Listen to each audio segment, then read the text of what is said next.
नमस्कार, ये आकाशवाणी शिमला है। अब आप अनुराग पराशर से प्रादेशिक समाचार सुनिए। आज के मुख्य समाचार। केंद्रीय कृषि मंत्री नरेंद्र सिंह तोमर ने कहा, किसानों के हित के लिए केंद्र सरकार पूरी तरह प्रतिबद्ध। संविधान निर्माता भारत रत्न डॉक्टर भीमराव अंबेडकर को उनकी पुण्यतिथि पर प्रदेश भर में दी गई श्रद्धांजलि। शिक्षा मंत्री गोविंद ठाकुर ने लोगों से कोविड जांच के लिए स्वेच्छा से आगे आने का किया आह्वान और रोहडू क्षेत्र के गुजांदली में हुए अग्निकांड में 4 मंजिला भवन राख, मुख्यमंत्री ने घटना पर जताया दुख। कोविड-19 महामारी के खिलाफ देश एकजुट होकर लड़ रहा है। आप भी हमारे साथ सुरक्षा और बचाव के 3 आसान एहतियाती उपायों का संकल्प लें। कोविड-19 से बचाव और सुरक्षित रहने के 3 उपाय। मास्क लगाएं, 2 गज दूरी है जरूरी, सुरक्षित दूरी रखें, हाथ और मुंह साफ रखें। अब समाचार विस्तार से। केंद्रीय कृषि मंत्री नरेंद्र सिंह तोमर ने कहा है कि केंद्र सरकार किसानों के हित के लिए पूरी तरह से प्रतिबद्ध है। नई दिल्ली में किसान संगठनों के साथ बातचीत के बाद उन्होंने कहा कि न्यूनतम समर्थन मूल्य पर किसी भी तरह का खतरा या उस पर शंका करना बेबुनियाद है। उन्होंने किसान संगठनों को आश्वस्त किया कि न्यूनतम समर्थन मूल्य यानी MSP प्रणाली जारी रहेगी। केंद्रीय मंत्री ने कहा कि किसानों के मुद्दों पर छठे और अगले दौर की बातचीत 9 दिसंबर को तय की गई है। संविधान निर्माता और भारत रत्न डॉक्टर भीमराव अंबेडकर की आज 64वीं पुण्यतिथि है। ये दिन महापरिनिर्वाण दिवस के रूप में भी मनाया जाता है। देश सहित प्रदेश में भी डॉक्टर भीमराव अंबेडकर को उनकी पुण्यतिथि पर श्रद्धांजलि अर्पित की गई। मुख्यमंत्री जयराम ठाकुर ने राजधानी शिमला के अंबेडकर चौक में डॉक्टर अंबेडकर की प्रतिमा पर पुष्पांजलि अर्पित की। उन्होंने कहा कि डॉक्टर अंबेडकर के विचार और आदर्श देश के करोड़ों लोगों का मार्गदर्शन करते रहेंगे। आज भारत रत्न डॉक्टर भीमराव अंबेडकर जी की पुण्यतिथि है। मैं इस अवसर पर उनको श्रद्धांजलि देता हूं। बहुत बड़ा जो योगदान उनका रहा है देश के लिए, उसको भी स्मरण करते हुए उनके योगदान को उनको श्रद्धांजलि देता हूं। और उनके जीवन से हमको प्रेरणा लेनी चाहिए। हमेशा जो है निम्न वर्ग के उत्थान के लिए लड़ाई लड़ते रहे। आज जहां प्रगति की राह पर हम काफी आगे बढ़े हैं, आज भी मुझे लगता है कि बहुत सारी चीजों को लेकर के उनके कंट्रीब्यूशन, उनके योगदान के रूप में और उनके बताए हुए मार्ग पर वर्ग जो है, जो पीछे छूट गया है, जो गरीब है, दलित है, उनके लिए और ज्यादा मेहनत करने की आवश्यकता सभी सरकार को है। शहरी विकास मंत्री सुरेश भारद्वाज भी इस दौरान मौजूद रहे। वहीं दूसरी ओर प्रदेश कांग्रेस अध्यक्ष कुलदीप सिंह राठौर ने भी संविधान निर्माता को श्रद्धांजलि देते हुए कहा कि समाज सुधार के उनके कार्य आज भी हमें आपसी एकता व समृद्ध संस्कृति से मजबूती से जोड़े हुए है। महापरिनिर्वाण दिवस के मौके पर भाजपा कार्यालय शिमला में भी श्रद्धांजलि कार्यक्रम आयोजित किया गया। प्रदेश के अन्य जिलों में भी डॉक्टर अंबेडकर को श्रद्धांजलि दी गई। सांसद किशन कपूर ने प्रदेश की 3 बोलियों को गूगल कीबोर्ड में शामिल किए जाने पर प्रसन्नता जताई है। उन्होंने इसके लिए गूगल कंपनी का आभार जताया है। उन्होंने कहा कि कांगड़ा, मंडी और महासुवी की बोलियों को गूगल कीबोर्ड में शामिल करने से इन बोलियों को राष्ट्रीय और अंतर्राष्ट्रीय स्तर पर पहचान प्राप्त हुई है। किशन कपूर ने कहा कि हिमाचली भाषा को 8वीं अनुसूची में शामिल करने के प्रयास को गूगल के इस निर्णय से लाभ पहुंचेगा। प्रदेश में कोरोना संक्रमितों की संख्या बढ़कर 44,649 हो गई है। आज अभी तक 244 नए मामलों की पुष्टि हुई है, जबकि 371 स्वस्थ हुए हैं।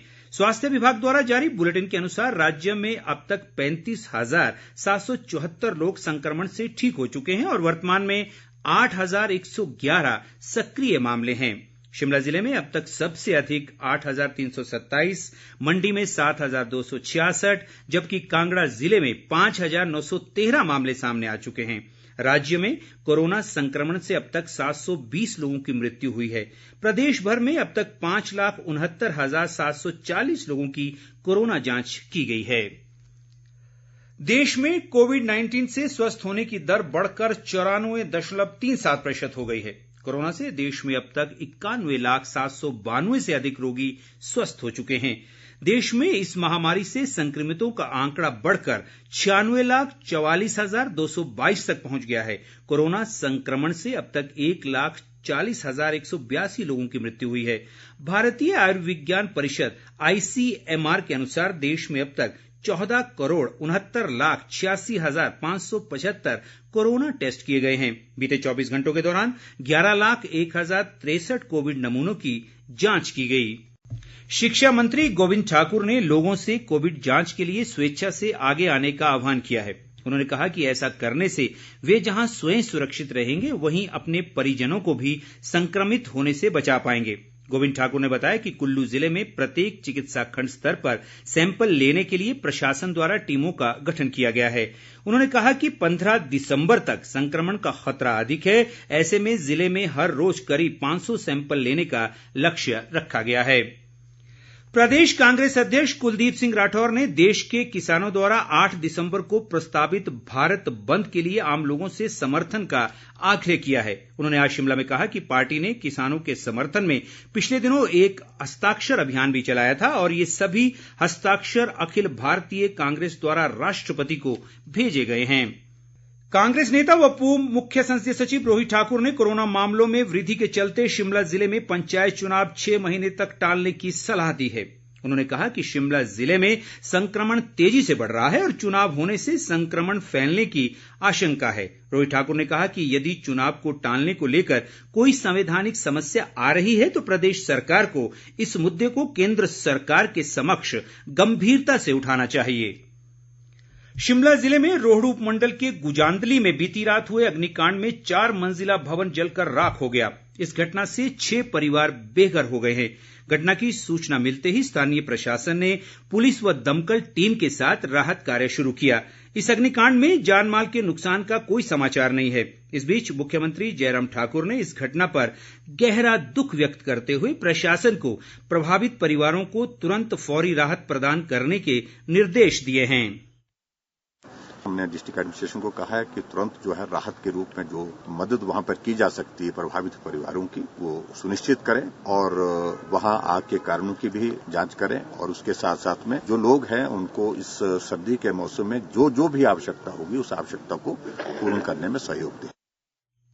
शहरी विकास मंत्री सुरेश भारद्वाज ने भी गुजांदली में हुए अग्निकांड पर दुख व्यक्त किया है।